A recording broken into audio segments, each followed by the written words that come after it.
நமஸ்காரம். அடியேன் வேலுக்குடி கிருஷ்ணன் பேசுகிறேன். என் பணி மூலம் ஸ்ரீ ராமாயணத்தை விடாமல் சுமார் 2 ஆண்டுகளாக கேட்டு வரும் அனைவருக்கும் ஒரு அறிவிப்பு, வேண்டுகோள். 633 பதிவுகள், சிற்றுரைகள் நிறைவேறி 2025 மே மாதம் 28ஆம் தேதி சாற்று முறை ஸ்ரீராம பட்டாபிஷேகத்தோடு ஸ்ரீராமாயணம் நிறைவடைய போகிறது. அன்று உங்கள் எல்லாரையும் வரவேற்று ஜூம் காலில் அனைவரும் இருக்கும்போது ஸ்ரீராம பட்டாபிஷேகம் சொல்ல வேணும் என்பது விருப்பம். மே 28 மாலை 7 மணியிலிருந்து 8:30 மணி வரை ஜூம் காலினுடைய ஐடி எல்லாம் பின்னர் தரப்படும். அவசியம் அனைவரும் கலந்து கொள்க. இதை பற்றின விரிவான ஒரு ஆடியோ விளக்கத்தை தனியாக பதிவு செய்து என் பணி ஆப்பிலேயே அனுப்பித்துள்ளேன், கேட்டுக்கொள்ளவும். அதோடு கூட பலரும் கேட்டபடியால் சம்பாவனை பண்ண வேண்டும் என்றிருப்பவர்கள் எப்படி கொடுக்க வேணும், அதற்குண்டிய பேங்க் டீட்டெயில், யூபிஐ ஐடி, பாரதத்தில் இருப்பவர்கள், வெளிநாட்டில் இருப்பவர்கள் அனைவருக்கும் தனித்தனியாக அனுப்புவதாக உள்ளோம். வாட்ஸ்ஆப்பும் இமெயிலும் கூட அனுப்புகிறோம். அதை பார்த்து ஆவண செய்யுமாறு கேட்டுக்கொள்கிறேன். 2025 மே 28 மாலை 7 மணியிலிருந்து 8:30 மணி வரை ஜூம் கால், தகவல்கள் தரப்படும். அவசியம் ஸ்ரீ ராம பட்டாபிஷேகத்தில் கலந்து கொண்டு சிறப்பிக்க வேண்டுகிறேன். அந்த சமயத்தில் இது முடிந்த பிற்பாடு அடுத்தது என்ன நடக்கப் போகிறது என்பதையும் அறிவிக்கிறேன். ஸ்ரீமதே ராமானுஜாய நமஹ. நமஸ்காரம். சிறுவர் சிறுமியராக இருக்கும்போதும் சரி, அல்லது புதிதாக கல்யாணமானவர்களும் சரி, ஒருத்தருக்கொருத்தர் நிறைய நேரம் செலவழித்து ஒரு பற்றுதல் ஏற்படுத்திக் கொள்ள வேண்டும். பாண்டிங்,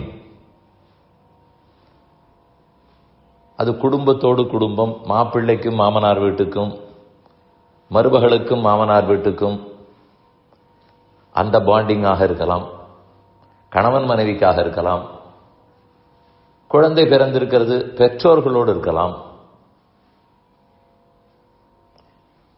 நிறைய நேரம் செலவழிப்பார்கள், பேசிக் கொண்டிருப்பார்கள். அருகாமை அது இருந்தால்தான் அந்த பற்று வளரும். குழந்தை 10 மாதம் கர்ப்பத்தில் இருந்துதான் வந்து பிறந்திருக்கிறது. அதுவே ஒரு பெரிய பற்று, அது அசைக்க மாட்டாத பற்று. இருந்தாலும் வெளி உலகத்துக்கு வந்த பிற்பாடும் ஒரு பிடிமானம் ஏற்பட வேண்டும், உறவு புரிய வேண்டும். எங்கோ எப்படியோ இருந்து விடக்கூடாது. அப்ப அன்பு பாசம் எல்லாம் புரியாது என்று சொல்லிக் கொள்ளுகிறோம். இது உண்மை. ஆனால் அதில் ஒரு சந்தேகம். இந்த காலத்துக்கு இது எவ்வளவு தூரம் பொருத்தம்? ஏன் சொல்லுகிறேன் என்றால், 17 வயசுக்கு +2 முடிந்த பிற்பாடு எல்லாருமே பேசிக்கொள்வது காலேஜ் எங்கு கிடைக்கிறதோ அங்கு செல்ல வேண்டும். அதுக்கப்புறம் பாண்டிங் எல்லாமே போனில் தான், இன்டர்நெட்டில் தான். அதுக்கு என்ன, 17 வயசுலேருந்து 21, 22 வயதுகள் முடித்த பிற்பாடு ஒன்றாகத்தான் இருப்போம் என்றால் அப்படி காணோமே. வேலை எங்கு கிடைக்கிறதோ அங்கு செல்ல வேண்டியதுதான். அது வேறு மாநிலமோ வேறு நாடோ எங்கும் இருக்கலாம். அநேகமாக கூட்டு குடும்பம் இல்லை. அப்பா அம்மாவும் பிள்ளை அந்த குடும்பமும் சேர்ந்தெல்லாம் இருப்பது மிகவும் அரிது. ரொம்ப தள்ளியே இருக்கிறார்கள். அப்போது இந்த பாண்டிங் என்பது எதற்கு செய்யப்படுகிறது?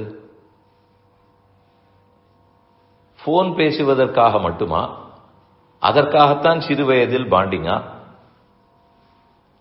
அல்லது அதற்கு மேலும் ஏதேனும் உண்டாங்கிற கேள்வி தொக்கி நிற்கும். இத்தனைக்கு அந்த காலத்தில் யாரும் பாண்டிங் பற்றி எல்லாம் பேசினதில்லை. ஆனால் ஒன்னாக இருந்து எல்லாரும் ஒருத்தருக்கொத்தர் உதவினார்கள்.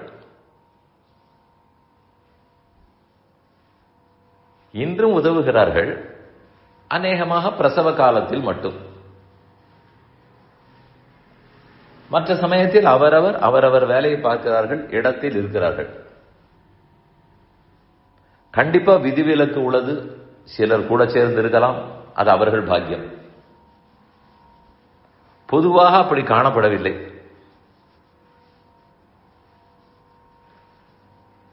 ஆனால் அதற்காக சிறு வயதில் இந்த பாண்டிங் பத்தி பேசுகிறோம். குழந்தைகளோட டைம் ஸ்பெண்ட் பண்ணணும்னு சொல்லுகிறோம். அது தேவை. அது ஸ்லோகம் சொல்லிக் கொடுக்கிறோமோ, நல்ல பழக்க வழக்கங்களை சொல்லிக் கொடுக்கிறோமோ, அந்த டைம் வேண்டும்.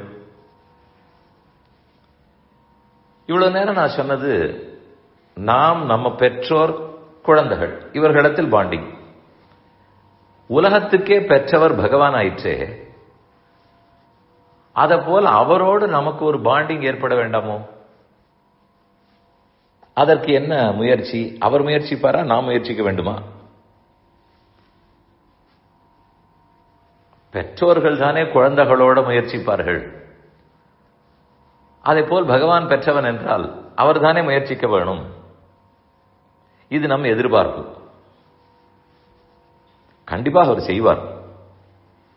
அதற்காகத்தான் வெளிப்பெற்றவர்களைப் போல இல்லாமல் உள்பெற்றவனாய் நம் உள்ளத்துக்குள்ளேயே உட்கார்ந்து கொண்டிருக்கிறார், ஹிருதயத்திலே இருக்கிறார்.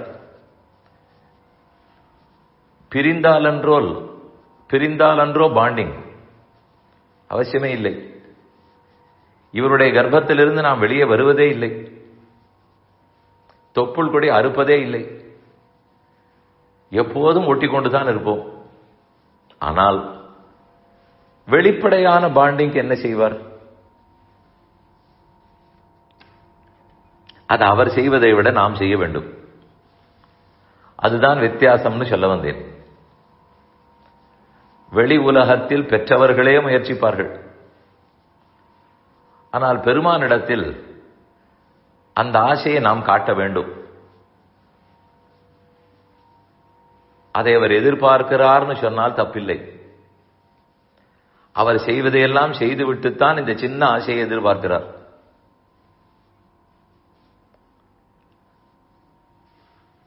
தினம் செய்யக்கூடிய ஆராதனம், சொல்லக்கூடிய ஸ்லோகங்கள், அவரை பற்றிய சிறிதளவு தியானம், இதெல்லாமே பாண்டிங் தான், அந்த முயற்சி தான். அதனால்தான் அதை இவ்வளவு பெருமையாக நம்முடைய முன்னோர்கள் கொண்டாடி இருக்கிறார்கள்.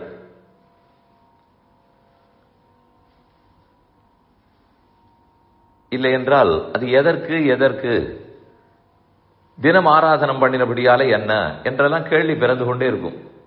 தினப்படி ஸ்லோகம் சொன்னாலோ பாசுரம் சொன்னாலோ அதனால என்ன என்றால் அப்பதான் நமக்கு அந்த பாண்டிங் புரியும்.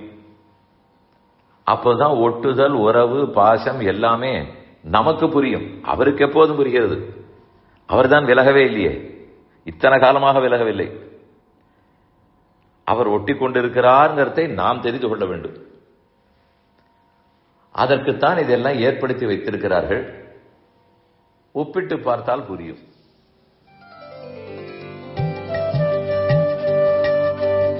இந்த என் பணி ஆடியோவை உங்களுக்காக வழங்கியவர் வேலுக்குடி ஸ்ரீ கிருஷ்ணன் சுவாமி. இந்த ஆடியோவை தினமும் உங்கள் மொபைலில் பெற கிஞ்சித் என் பணி KINCHITENPANI என்ற ஆப்பை கூகுள் பிளே ஸ்டோரிலோ அல்லது ஆப்பிள் ஐ ஸ்டோரிலோ டவுன்லோட் செய்து கொள்ளவும். தினம்தோறும் இது போன்ற உபன்யாசங்களை கேட்டு மகிழவும்.